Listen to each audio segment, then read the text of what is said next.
Harvey, Irma, Katrina, José, moi je propose que le prochain cyclone on l'appelle Emmanuel. En plus il paraît que ces phénomènes climatiques vont être de plus en plus violents. Les cyclones bien sûr. Ah bah oui, la faute aux mecs qui font du VTT le dimanche et qui empêchent les bons chasseurs de tuer les mauvais chasseurs. Non parce que si les chasseurs commencent à tirer sur les mecs qui font du vélo, l'étude qui nous dit que les chasseurs tuent uniquement les chasseurs pendant leurs 4 mois d'orgie ne tient plus la route. On va quand même pas faire passer un test psychologique aux gens qui détiennent une arme. Soyons modernes. Comme aux États-Unis. Regardez, ça se passe très bien. Il faut arrêter de critiquer les chasseurs. C'est quand même une tradition ancestrale, la chasse. Moi, je suis pour aussi qu'on recommence à taper sur les femmes avec des gourdins. Ou qu'on réintroduise les jeux du cirque. Remarquez, il y a encore la corrida.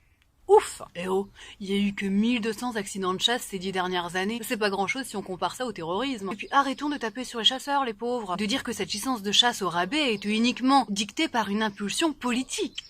Oh, ça va, hein. L'État a augmenté les coûts d'inscription aux études supérieures ainsi que les taxes sur l'essence, du coup ça équilibre. Et au pire, si les jeunes n'ont pas d'argent pour se payer des études, ils ont qu'à devenir chasseurs ou pompistes. Et puis en revanche, les centaines d'animaux domestiques qui sont tués pendant la période de la chasse, on s'en tape. Ils n'ont pas d'âme, il paraît. Du coup, on peut aussi chasser les lobbyistes? Non, je parle pas d'Emmanuelle Wargon. Elle s'est racheté une conscience, sinon elle aurait pas été nommée secrétaire au ministère de la Transition écologique. Emmanuel n'a pas nommé Emmanuel juste pour le prénom.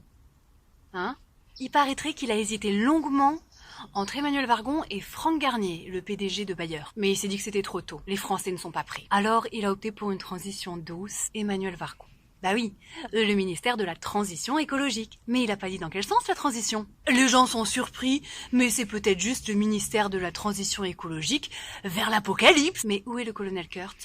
Puis peut-être que Trump va nommer Hugh Grant à l'agence de protection de l'environnement. Non, pas Hugh Grant, Bridget Jones, même si aux États-Unis tout est possible. Je parle de Hugh Grant, le patron de Monsanto. Ça serait assez logique de la part de ce bon vieux Donald. Mais peut-être que Monsieur Macron va lui susurrer l'idée à l'oreille. Les lobbies laitiers sont nos amis pour la vie.